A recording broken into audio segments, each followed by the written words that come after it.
All right. Right back on it, just like usual.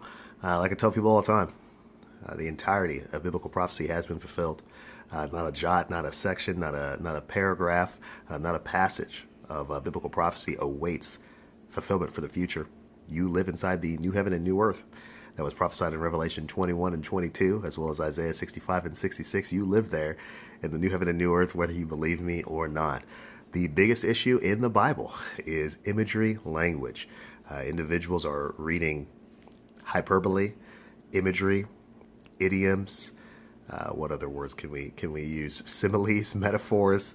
They're reading imagery language, and they're interpreting it as if it is literal, and thus they're coming to very, very peculiar conclusions that seem so reasonable until you realize that it's actually imagery. This is essentially the equivalent of an individual telling you that it's going to rain cats and dogs, and then there's a huge rainstorm, and you come to them and say, oh, the prophecy that you gave has not been fulfilled. Not a single puppy or a single kitten fell out of the sky. I didn't find any of them in my front yard this morning.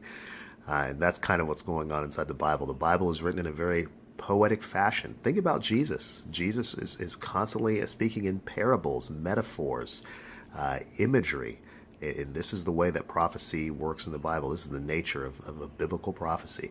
If you're not interpreting imagery language, you're missing what is being discussed. And that's what's going on. That's why people think that prophecies are not fulfilled.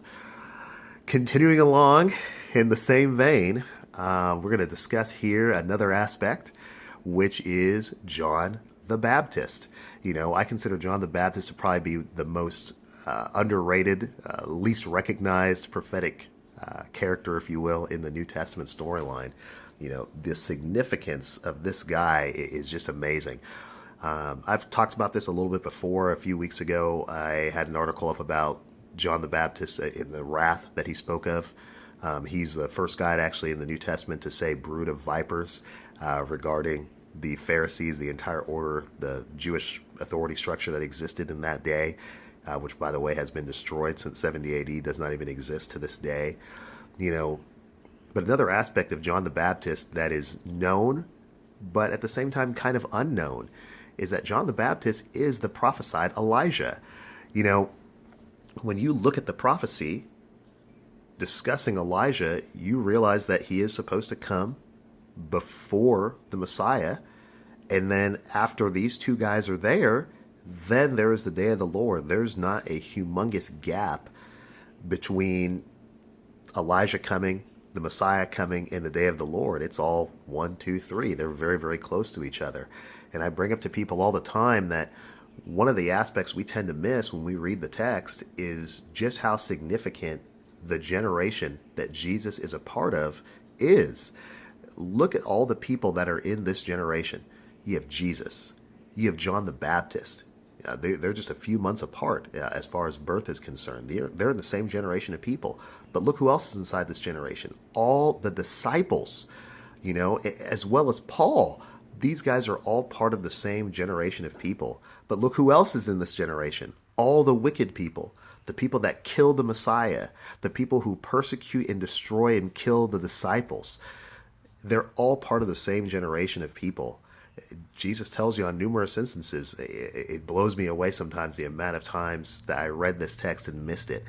A wicked and adulterous generation seeks after a sign, but no sign shall be given it except for that of the prophet Jonah. Just as Jonah spent 3 days and 3 nights in the heart of the earth, or heart of the fish, so the Son of Man will spend 3 days and 3 nights in the heart of the earth. You got to realize, what is the generation of people that's asking for the sign? It's not you. It's not me today. It's them. They're the people that are there. Where are all the signs being done? You're reading a record of all the signs happening to someone else.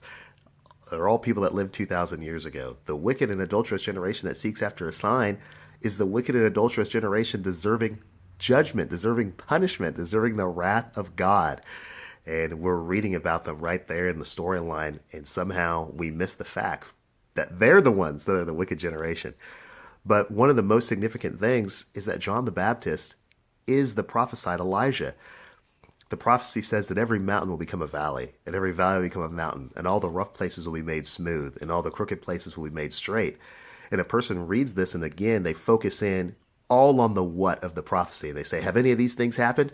The prophecy is unfulfilled. We're still awaiting Elijah to come, without realizing that this is, again, the nature of biblical prophecy. It's poetic.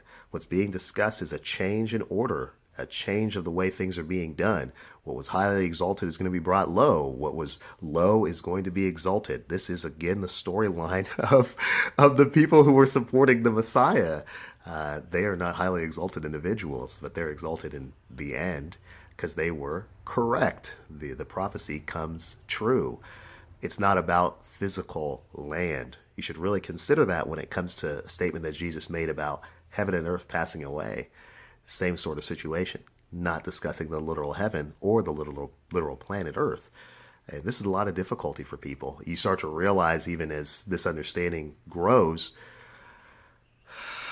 that in so many ways we've created a new religious belief structure that didn't even exist in the Bible. And it's somewhat terrifying, and very difficult, I think, for people to change that mindset. Even as Torah Messianic believers, going from regular Christianity to adopting and upholding as much of the law as possible, this is really a very minor change compared to understanding that biblical prophecy has been fulfilled, including Revelation. It's a much larger leap of thinking than just not working on the Sabbath or not eating swine. These are very small matters concerned with, compared against all biblical prophecy is fulfilled. It's hard to imagine. It's a significant change in thinking. But regardless, this is where we really are. When I have this conversation about John the Baptist being Elijah, one of the things that really kind of stands out for me in a numerous instances is just look at Jesus' own words.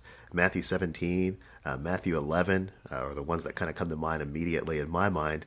Jesus himself says on numerous instances that John the Baptist is Elijah, definitively. People, though, tend to avoid those areas, the numerous passages that say that, and focus instead in the area where he's asked if he's Elijah. And I often kind of find it a little bit funny. John's name is not Elijah. Him saying that he's not Elijah makes perfect sense, being that his name is John. But in order to prove that he is Elijah, he then quotes the prophecy regarding Elijah directly back to the people that asked him.